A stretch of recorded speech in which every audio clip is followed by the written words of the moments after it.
Assalamualaikum warahmatullahi wabarakatuh. Anak-anak sekalian, gimana kabarnya hari ini? Semoga kita semua senantiasa diberi kesehatan oleh Allah Subhanahu wa Ta'ala. Anak-anak sekalian, untuk pembelajaran pada hari ini adalah bab 7 tentang unsur-unsur hadis. Dalam pembelajaran kali ini, tujuan kita yang pertama adalah murid mampu menjelaskan pengertian sanad dan matan. Tujuan yang kedua adalah murid menerapkan pengertian sanad dan matan dalam hadis. Anak-anak sekalian, dalam hadis terdapat 3 unsur-unsur, yaitu yang pertama adalah sanad, yang nomor 2 adalah matan, dan yang nomor 3 adalah rawi. Apa sanad? Pengertian sanad secara bahasa berasal dari kata sanadah, yang berarti penggabungan sesuatu ke sesuatu yang lain. Sanad diartikan sebagai sandaran karena sanad hadis merupakan yang menjadi sandaran dan pegangan. Sanad secara terminologi adalah jalan yang dapat menghubungkan matan sampai kepada Nabi Muhammad SAW. Dengan kata lain, sanad adalah rentetan perawi-perawi atau silsilah, artinya susunan atau rangkaian orang-orang yang menyampaikan materi hadis sejak pertama sampai kepada Rasulullah Shallallahu Alaihi Wasallam. Yang kedua adalah matan. Matan berasal dari bahasa Arab yang mempunyai makna masalub au irtifa minal ard. Artinya tanah yang meninggi atau punggung jalan atau bagian tanah yang keras dan menonjol ke atas.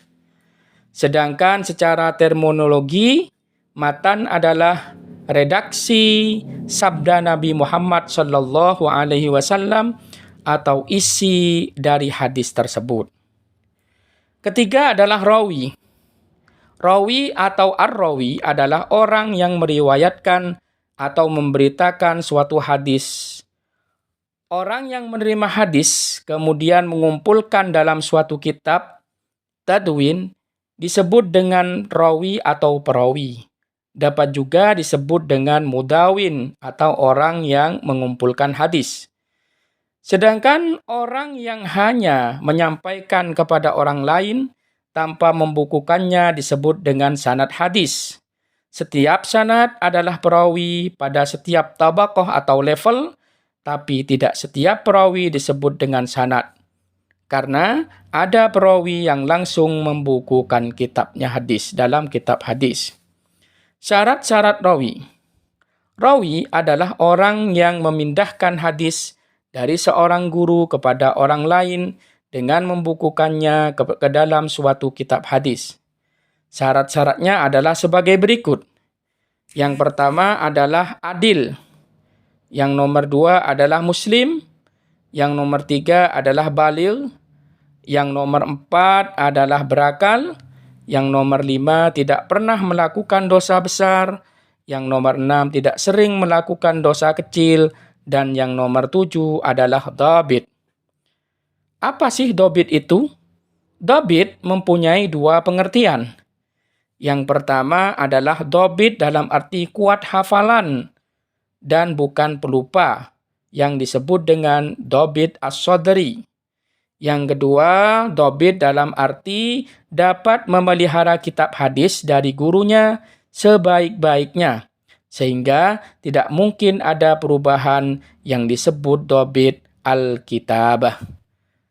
Anak-anak sekalian, demikian pembelajaran kita pada kali ini. Semoga kita semua senantiasa diberi kesehatan dan diberi kemanfaatan oleh Allah Subhanahu wa Ta'ala. Wassalamualaikum warahmatullahi wabarakatuh.